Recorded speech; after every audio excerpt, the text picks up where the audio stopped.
Ain't nobody ever designed a test, nor will they design a test that can measure the heart of a man or a woman. The things that are unique to winning in business in America today are not outside artificial things like IQs, college board scores, college degrees, and stuff like that. The key to winning in these United States is what's inside a person.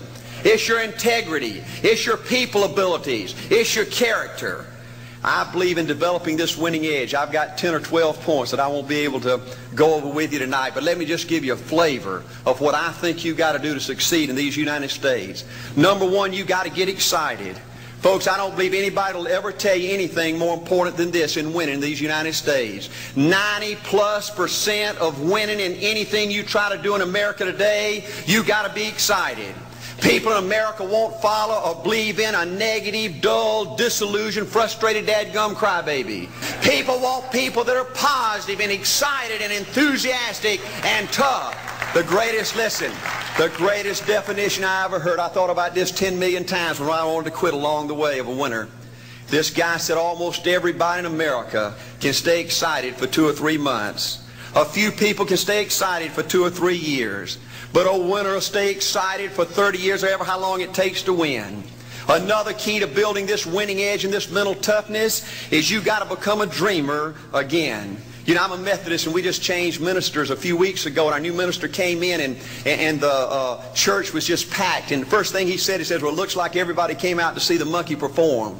And the second thing out of his mouth, he said, for a church to be a great church, you got to have a dream. If you don't have a dream, you're dead. And boy, I sat up and I said, man, me and this guy are going to get along good because he knows what he's talking about. See, folks, I believe in order to win, you got to feel good about yourself.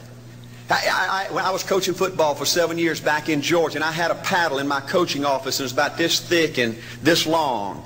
And in the fat end, I had little holes bored in it so you could really get some speed and blister their little butt, you know, when they misbehaved. And I had a rule on my football team that if any kid said, I can't, if any football player heard one of my football players said, I can't, he got to bring him in the coach's office and give him 3 licks. And it took me about a month to get all that thinking out of my players every year, you know. And I'd have football players knock on my door at recess and at lunch and after school. And he said, Coach, he said it.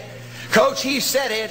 And I'd make that kid bend over, and I'd give that other kid the board. He'd bust him 3 times. And folks, it didn't take long. You couldn't create a word game to get one of my kids to say, I can't. Bring it home a little bit more personal. When April and little Art were just this little and could understand words, every time they said, I can't, I made them do 3 push-ups. Folks, there ain't nothing you can't do in America if you want to bad enough. Another key in building this winning edge is, folks, you got to stand for something. People in America, the good people in America, are fed up with these dadgum fence sitters and mealy mouths. Corporate America has an especially black eye in business today. Most people in America think you can't find a company. They think you can't find a salesperson that'll tell you like it is and stand behind their word. They think these companies will sell anything, say anything, just to make a sale, just to make a profit. Well, you know what? Folks, if you want to win in the free enterprise system in America today, you got to stand for something. And another point, thank you, is yes, you're going to be controversial. Folks, if you want to win in these United States today, just get ready. You're going to be controversial.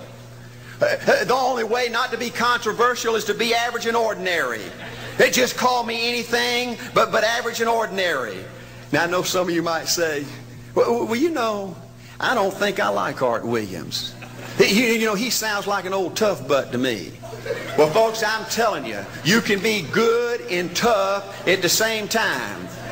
I bet nobody's ever talked to a religious broadcaster like that.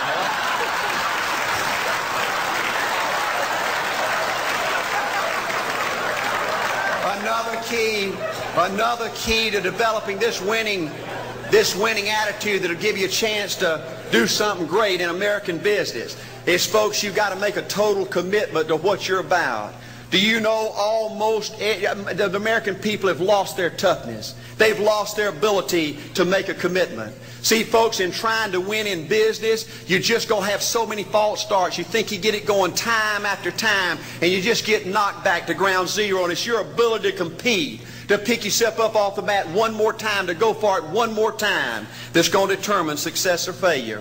You know, we've got a divorce rate in America some 50% right now. You know, it just seems like that people that go in business today, they have an attitude, well, I'm gonna stick my toe in it. If I start making all this money, get all these promotions, then I'll see this thing through. Well, folks, that's not the way it works. The first step to winning in business in America today is you've got to make a total commitment. Total commitment gives you that little extra ounce of courage you need to fight back through the tough times. Winning in business demands the same kind of commitment that winning in marriage demands. You know, I fell in love with my wife in the 2nd grade. Only girlfriend I ever had. We ran off and got married our freshman year, had both of our children before we left college. We're true business partners in marriage. We go everywhere together. I spend more time with her, been married to her 26 years, now I got 2 grandbabies, love her more today than I ever have.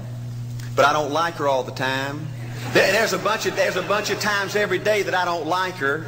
You know, I'm a nut about brushing my teeth. You know, if I can get the toothbrush, I'll brush my teeth 4, 5, 6 times a day. And Angela's always forgetting everything, you know. And she always leaves the cap off the toothpaste, you know. And when I go in there to brush my teeth, the cap's off. It's got that hard little crust around the edge. You know, it just burns me more than I can tell you, you know. And I get on Angela's nerves about a lot of things. You know, we were having dinner last week, and every time we get through, Angela kicks me under the table, you know, and gets me back in my room and says, "Art, you ain't got no class." You know, I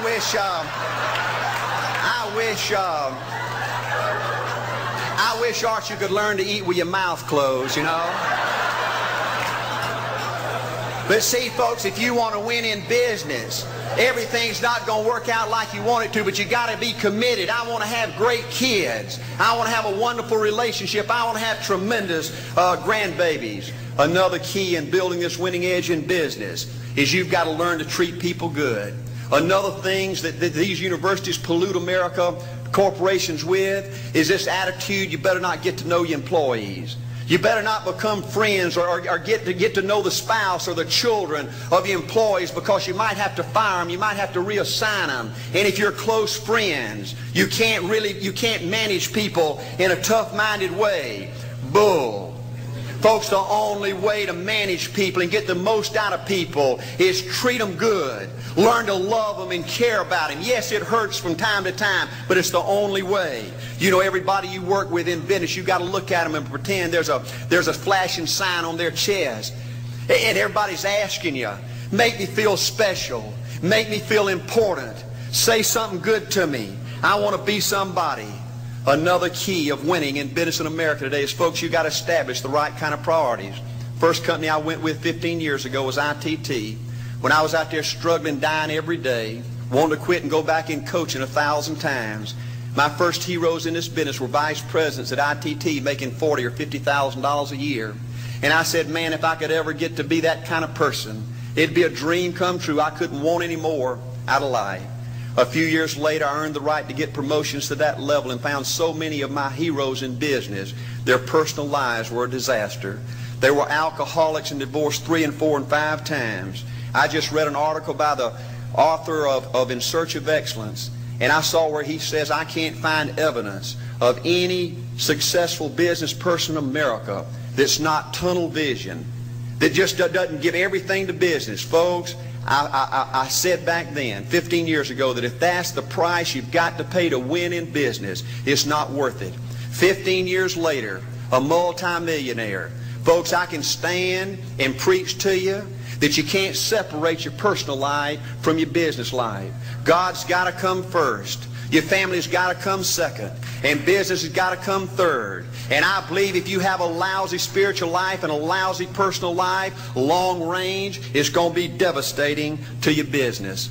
Another thing in building this winning attitude.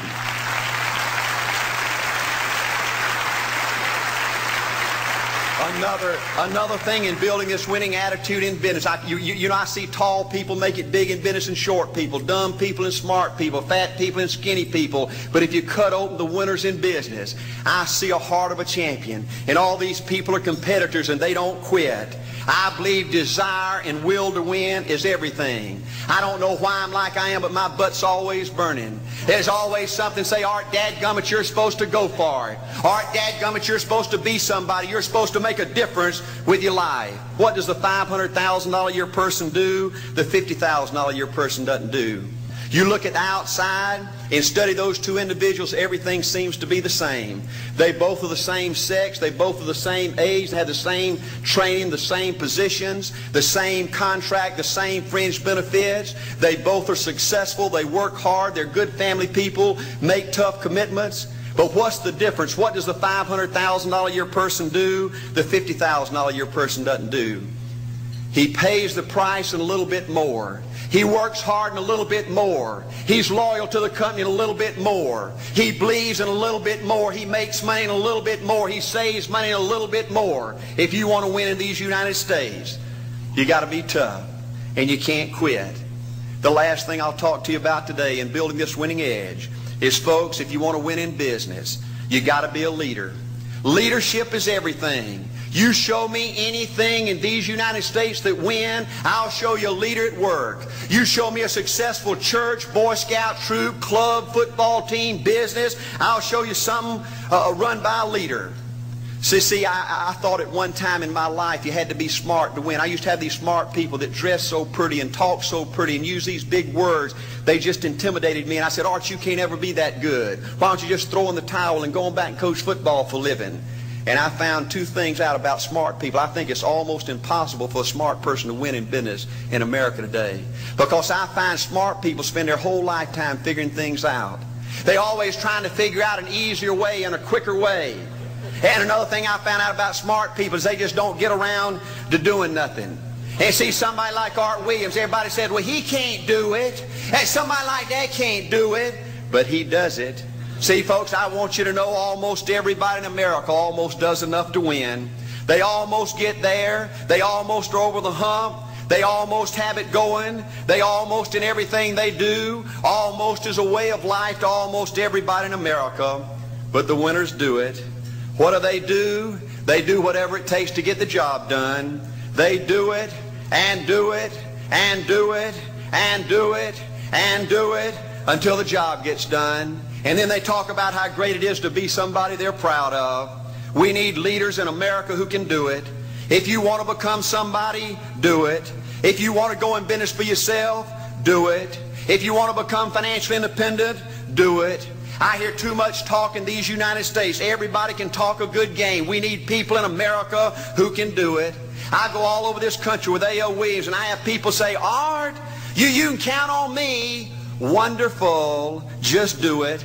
Art, I guarantee you this is my last stop. I'm going to win now. Super duper. Just do it. Art, if I could just have one good month and get the ball going, I know I could make it big. Super. Just do it. Art, if I could just pay off this debt, I could really go.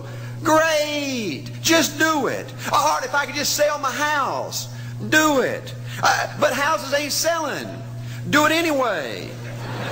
Art, I'm not making any money. What can I do? You just do it.